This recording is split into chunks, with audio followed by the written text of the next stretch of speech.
Assalamualaikum warahmatullahi wabarakatuh. Perkenalkan, nama saya Muhammad Muzir Tamam dari Prodi Ilmu Al-Quran dan Tafsir semester 1.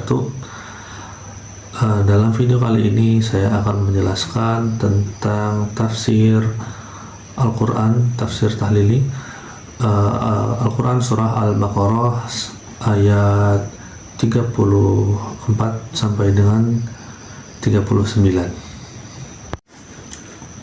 Sebelum kita masuk ke pembahasan tafsir tahlili, mari kita membaca ayatnya terlebih dahulu. A'udzu billahi minasyaitonir rajim. Bismillahirrahmanirrahim. Wa idh qulna lil malaikati isjudu li adama fasajadu illa iblis aba wastakbara wa kana minal kafirin.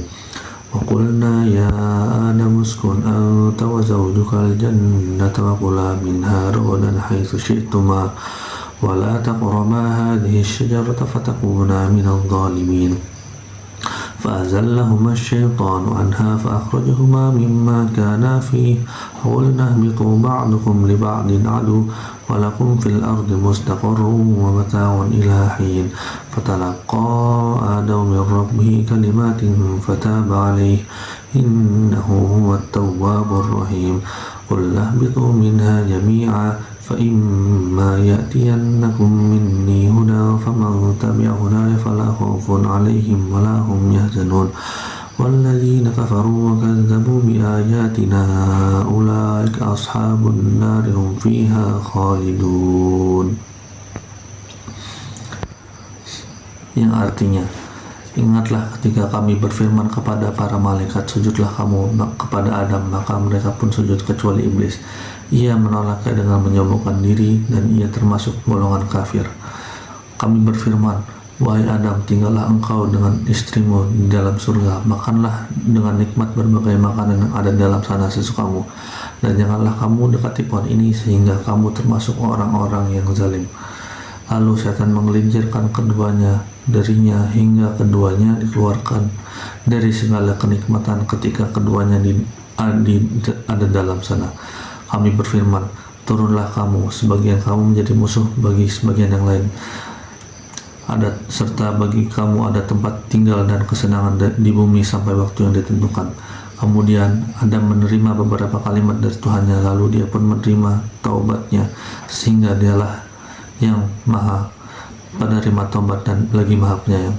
Kami berfirman, turunlah kamu dari surga, lalu jika benar-benar datang petunjukku kepadamu, siapa saja yang mengikuti petunjukku tidak ada rasa takut yang menimpa mereka dan mereka pun tidak bersedih hati. Sementara itu orang-orang yang mengingkari dan mendustakan ayat-ayat kami, mereka itulah penghuni neraka yang kekal di dalamnya. Mari kita pahami bersama terjemahan dari ayat-ayat di atas. Yang pertama, ayat 34, yakni Allah memerintahkan kepada semua malaikat untuk bersujud kepada Nabi Adam alaihissalam sebagai bentuk penghormatan. Semua patuh untuk bersujud kecuali ada satu makhluk yang tidak bersujud, ini iblis. Dia menolak karena kesombongannya. Lalu ayat selanjutnya berisi tentang perintah dari Allah untuk Nabi Adam dan istrinya untuk tinggal di dalam surga dan menikmati segala yang ada di dalam, segala kenikmatan yang ada di dalam surga, dengan satu larangan, itu untuk tidak mendekati pohon tertentu, ya ini pohon khuldi, buah khuldi ya. Lalu selanjutnya dikisahkan bagaimana iblis atau syaitan ini dapat berhasil untuk menggoda Nabi Adam beserta istrinya sehingga harus diturunkan sehingga Allah menurunkan Nabi Adam ke bumi. Lalu pada ayat seterusnya, yakni ayat 37, menunjukkan bahwa kasih sayang Allah kepada Nabi Adam, kepada makhluknya itu sangat besar, karena Allah menerima taubat dari Nabi Adam Dan di ayat ini menegaskan bahwa Allah itu maha penerima taubat, jadi kita tidak perlu sungkan untuk bertaubat apapun keadaannya, seburuk apapun kita. Lalu di ayat selanjutnya yakni terdapat janji dan peringatan dari Allah yang ditunjukkan kepada manusia bahwa siapa saja yang mengikuti petunjuk Allah, dia akan terbebas dari rasa takut dan sedih. Sementara yang mengingkari ayat-ayat Allah, yang mengingkari perintah Allah, akan menjadi penghuni neraka yang kekal. Untuk asbabun nuzul, ayat ini tidak memiliki peristiwa khusus terkait turunnya ayat-ayat di atas, tapi ayat-ayat di atas menjadi pelajaran yang sangat universal tentang asal-usul manusia dan bahaya kesombongan. Untuk munasabah atau keterkaitan ayat-ayat di atas sangat erat kaitannya dengan ayat sebelumnya, ini surat Al-Baqarah ayat 30 hingga 33, dan juga surat Al-A'raf ayat 11 hingga ayat 23, yang dimana kedua ayat-ayat tadi, beberapa ayat yang tadi disebutkan saling melengkapi dan berkaitan langsung dengan tema manusia sebagai khalifah yang di muka bumi yang diuji dengan ketaatan dan godaan. Untuk selanjutnya yakni analisis kebahasaan, ada beberapa kata kunci dalam ayat-ayat di atas, yakni aba. Kata aba berarti menolak dengan sombong, yakni menolak dengan rasa kesombongan. Lalu kata istakbaro yang berarti merasa angkuh atau merasa angkuh atau merasa besar, dirinya lebih besar daripada yang lain. Lalu ihbitu yakni kata perintah untuk turun, tapi untuk turun meninggalkan hal-hal yang untuk turun meninggalkan kedudukan yang tinggi, jadi turun ke kedudukan yang lebih rendah, untuk turun ke kasta yang lebih rendah. Lalu selanjutnya ada kata iblis. Iblis berasal dari kata balas yang berarti putus asa dari rahmat Allah. Selanjutnya ada kata al-jannah, yakni tempat yang penuh dengan kenikmatan.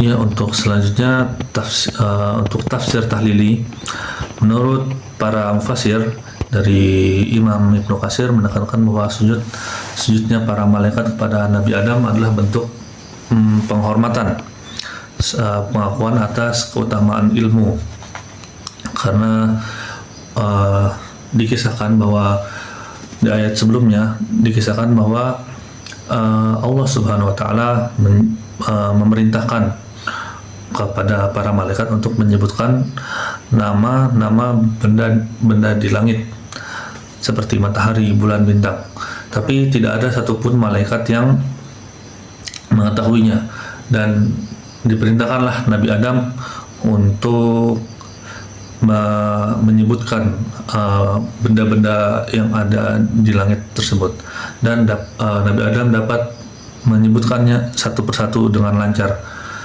Nah, dari saat itulah pada saat itu Allah memerintahkan kepada para malaikat untuk sujud, bukan sujud untuk sembah, tapi sujud untuk penghormatan kepada Nabi Adam.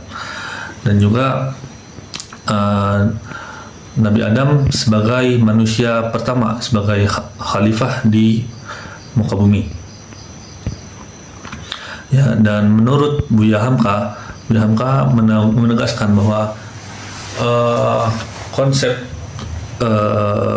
tanggung jawab individu dan kebebasan memilih dalam Islam, yakni Islam membebaskan bahwa orang itu dapat memilih jalannya sendiri, seperti ingin mengingkari ayat-ayat Allah atau ingin ingin menjalankan perintah Allah dengan konsekuensi dan akibat yang berbeda pula. Ya, dari Imam As-Sa'di juga mengingatkan bahwa kedengkian atau kesombongan dapat menghancurkan seseorang, seperti apa yang dilakukan oleh iblis yang sombong di depan Nabi Adam ketika disuruh untuk diperintahkan oleh Allah untuk bersujud, tapi iblis menolak dengan kesombongan karena menganggap dirinya lebih mulia daripada Nabi Adam, yang Nabi Adam diciptakan dari tanah sedangkan iblis diciptakan dari api. Dengan kesombongan itu iblis diusir dari surganya Allah Subhanahu wa taala. Ya, untuk kontekstualisasi modern, kisah di atas sangat relevan dengan kehidupan modern saat ini, yakni di mana kesombongan masih menjadi akar diskriminasi dan ketidakadilan sosial.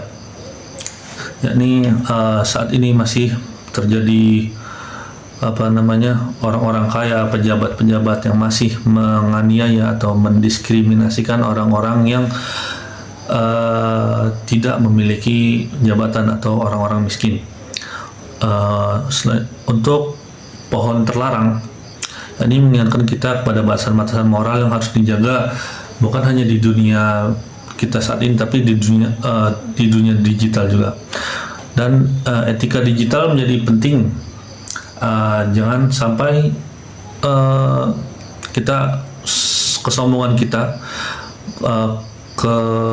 kita dapat membuat melanggar atau merusak norma di hubungan sosial di dunia kita berada saat ini. Dari pembahasan di atas kita dapat menyimpulkan bahwasanya kesombongan dan iri hati adalah sumber kehancuran bagi diri kita sendiri. Yang kedua, setiap manusia memiliki tanggung jawab atas apa yang dilakukannya dan atas pilihannya.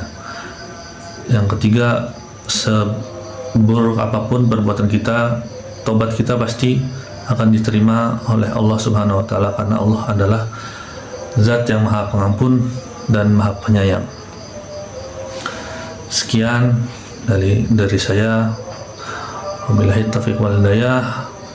Assalamualaikum warahmatullahi wabarakatuh.